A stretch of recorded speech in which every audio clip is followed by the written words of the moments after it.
అరిచేది నువ్వో గేదో తెలియక సస్తనా. అయినా అంబాయేంట్రా? మా తాతల కాలం నుంచి అమ్మ అనటం మామూలు అయిపోయింది. అందుకని వెరైటీగా ఉంటుందని అంబే అంటున్నాను. ఏ అమ్మ గొంతు బాగాలేదా? ఆనిది పెద్ద గంటసాల గొంతు, బాగోగులు ఒకటే తక్కువ. పట్టు. ఆగాదు. ఏమిటమ్మ ఇది? చారు.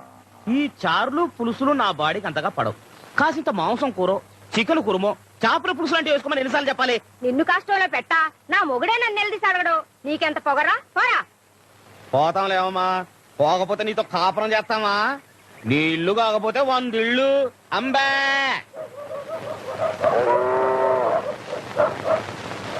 ఇదిగో ముసలైనా ఓ దెబ్బ వేసుకున్నాను రా. ఓ పోవయ్యా, డబ్బాలే దేవసం లేదు. నీలాగా నాకేం పని లేదనుకున్నావా? ఎల్లవయా సొంచు మొఖమాడా, నువ్వు లేకపోతే నాకేమన్నా ప్యాసింజర్లు కరువు అయిపోతారు అనుకున్నావా? అడుగో ఒరే ముళ్ళ పంది రా. వస్తానా? ఏంటన్నా?